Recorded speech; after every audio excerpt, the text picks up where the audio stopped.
সারাদিন ধরে কারেন্ট নেই, এমনি কিন্তু মাথা নষ্ট। আর দেখি কারেন্টের লোক এসে গাছপালা সব কেটে ফেলছে, সেটা বাইরে এসে দেখতে পারলাম তারা সব কেটে ফেলছে। আসসালামু আলাইকুম গাইস, আশা করি সবাই অনেক ভালো আছেন। বরাবরের মতো আর একটি নতুন ভিডিওতে আপনাদের সবাইকে স্বাগতম। আসলে দুপুরবেলা একটু ঘুমাইছিলাম, আর ঘুম থেকে উঠে দেখি কারেন্টের লোক এসে গাছপালা সব কেটে ফেলতেছে।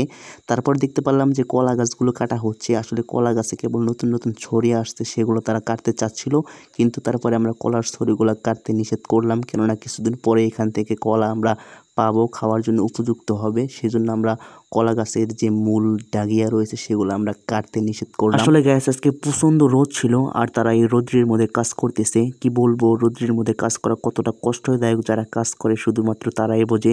জীবিকার তাগিদে তবুও কাজ করতে হয়, কেননা পেট চালাতে হলে অবশ্যই আপনাকে কাজ করতেই হবে। আমরা দেখতে পারলাম এই পাশে একটি ভাই কাজ করার সাথে সাথে তার বউয়ের সাথে চ্যাটিং করতেছে, সেটা ভাইয়ের কাছ থেকে শুনতে পারলাম। আসলে সেও কাজ করার ফাঁকে ফাঁকে তার বউকে কিছুটা সময় দেয়। ভাইকে দেখে একটা জিনিসই বুঝলাম, পরিস্থিতি যেমনই হোক না কেন বউয়ের সাথে কথা বলা বাদ দেওয়া যাবে না। তারপরে গাইস এদিকে কিন্তু আমাদের সজনা গাছগুলো কেটে ফেলা হচ্ছিল। তারপরে আমি কিছু সজনার পাতা সংরক্ষণ করছিলাম, কেননা এই সজনার পাতার মধ্যে প্রচুর পরিমাণ ভিটামিন রয়েছে। সেটা আমরা গ্রাম অঞ্চলের মানুষরা খেয়ে থাকি, হয়তো বা শহর অঞ্চলের মানুষরা খেয়ে থাকেন কিনা সেটা জানি না, কিন্তু আমরা গ্রাম অঞ্চলে এটা সচরাচলে খেয়ে থাকি। তারপর কারেন্টের ভাইরা কিন্তু আমাদের গাছগুলো সব টপ টপ করে কেটে ফেলছিল, কেননা এই গাছগুলো কিছুদিনের মধ্যেই কাটার জন্য উপযোগী হবে, এবং কি তারা এসে আগামাগা সব কাইটা সাইজ করে ফেলাইলো।